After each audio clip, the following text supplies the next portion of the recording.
কাবাব বানাবো। তো এখানে গরু মাংস, তো আমি আপনাদেরকে, আচ্ছা দেখেন,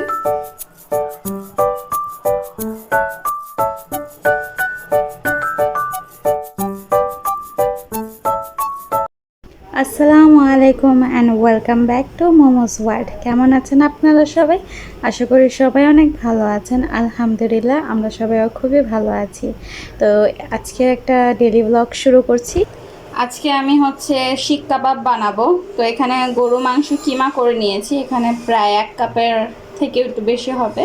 আর ব্রেড ক্রাম ব্রেড ক্রাম না, আমার ঘরে ব্রেড ছিল, এর জন্য আমি এটাকে 2 স্লাইস ছিল, সেটাকে আমি গ্রেট করে নিয়েছি।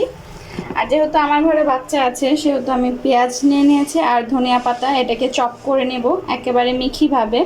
সো বাচ্চাদেরটা শিক বানিয়ে আমাদেরটা পরে আমরা কাঁচামরিচ অ্যাড করে নেব। সো চলেন দেখি কীভাবে বানাচ্ছেন। এখন এটা চপ করে এখানে দিব। তারপর এখানে আদা রসুন পেস্ট, লবণ, গোলমরিচের গুঁড়ো, গরম মশলার গুঁড়ো আর একটু টমেটো সস দিয়ে এটাকে কাবাব বানিয়ে ফেলবো। তো চলেন দেখা যায়। সো আমি আপনাদেরকে আবার একটু দেখিয়ে দিই। এখানে আমি একটু ক্যারেট ক্রাশ করে দিয়েছি, ব্রেড ক্রাম আর বিফ কিমা, ধনিয়া পাতা, পেঁয়াজ, লবণ, গরম মশলা, ধনিয়া গুঁড়া, জিরা গুঁড়া, তারপর টমেটো সস আর আদা রসুনের পেস্ট, এগুলো দিয়ে এখন আমি ভালো করে মাখাবো। মাখানোর পরে আমি বাচ্চাদের জন্য 2টা বা 3টা শিক বানিয়ে তারপর আপনার মনে করেন আমি আমাদের সাথে একটু স্পাইস অ্যাড করব। আচ্ছা আমি গোলমরিচ দিতে চেয়েছিলাম বাট আমি দেইনি, আপনারা চাইলে গোলমরিচের গুঁড়াটা দেবেন, তাহলে না মানে অনেক মজা হয় গোলমরিচের ইটা দিলে, ফাঁকিটা দিলে। আপনারা চেষ্টা করবেন সেটা দিবেন। আচ্ছা দেখেন কি সুন্দর হয়েছে। তো বাচ্চাদের জন্য এই 3টাই রাখবো, এটা কিন্তু ভালোই বড় আমি বানিয়েছি। সো এই 3টাই ওদের জন্য এনাফ হবে। মোবাশিরা 2টা খাবে আর জাবির বাবার জন্য একটা। দেখতেই পাচ্ছেন কি সুন্দর হয়েছে। আচ্ছা আপনারা হয়তো ভাবছেন আমি শিক কাবাব কী দিয়ে বানাচ্ছি, এভাবে তো কাবাব হয়ে যায় না। আমার কাছে শিক নেই, তার জন্য আমি যে এরকম একটা এই স্টো দিয়ে শিকগুলা বানাচ্ছি। এখন আমাদেরটাতে আমি একটা লেবু দিয়ে দিব, একটা লেবুর রস দিয়ে দিব আর কাঁচামরিচ কুচি কুচি করে দিয়ে দিব।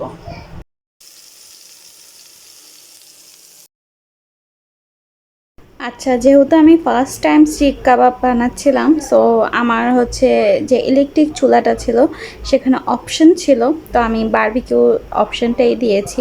তো দেখতেই পাচ্ছেন 520 সেলসিয়াসে এটা ভাজা হচ্ছিল। আর বিশ্বাস করবেন যাদের বাসায় ইলেকট্রিক চুলা আছে আর যাদের এরকম অপশন আছে তারা তো বেস্ট। এত সুন্দর মানে পোড়া পোড়া টাইপের লাগছিল যে না আমি কোনো শিকের মধ্যে বা যে কি বলে চারকোল কারকোল আই ডোন্ট নো সেরকম চুলার মধ্যেই মনে হয় আমি এটাকে বানিয়েছি। দেখেন লুকটা সেরকমই আসছে পুরো। এক কথায় বলতে গেলে মানে রিয়েল আগুনের শিক কাবাবটা যেরকম একটু পুরা পুরা টাইপের হয় আমি সেরকমই করতে পেরেছি। তো আমার কাছে খুবই ভালো লাগছিল যে না মানে প্রপার ওয়েতেই আমার হয়েছে আর খুবই মজা হয়েছিল, খুবই। আর যারা আমার রেসিপিটা ট্রাই করবেন অবশ্যই আমাকে কমেন্টে জানাবেন যে আমার রেসিপি ট্রাই করে আপনাদের শিক কাবাবটা কেমন হয়েছে। তো এই তো এটা ছিল দুপুরের লাঞ্চ। আর এটা দিয়ে রাত্রে আমি শিক কাবাবকে একটু পেঁয়াজ দিয়ে দোপাজার মতন করে নিয়েছিলাম, ভুনা ভুনা টাইপের, যেটা আমরা রুটি দিয়ে খাবো। আর যেহেতু মহরম মাস তো আমি রাত্রে মানে সেহারি করব, রোজা রাখবো। আমি মহরম মাসের 9-10টায় রোজা রাখি, মানে 9-10 তারিখে। সো 2টা রোজা, তার জন্য আমার সেহেরির জন্য আমি আলাদা আবার প্রিপারেশন করব। তো আজকে সারাদিন শুধু রুটি আর রুটিই খাওয়া হয়েছে, লাস্টে বড়টাও খাওয়া হলো। তো ভালোই লাগলো, দিনটা মজাই লাগলো, ভালো লেগেছে মানে রোজা রেখে। তো আমার মিনি ব্লগটা কেমন লাগলো আপনাদের কাছে সেটা অবশ্যই আমাকে কমেন্টে জানাবেন। আর এরকম ভিডিও দেখতে হলে অবশ্যই মোমোজ ওয়ার্ল্ড চ্যানেলটিকে সাবস্ক্রাইব করে রাখবেন, সাথে থাকা বেল আইকনটা প্রেস করে রাখবেন। আর ফেসবুক পেজ থেকে দেখে থাকলে অবশ্যই পেজটাকে ফলো করে রাখবেন। আল্লাহ হাফেজ।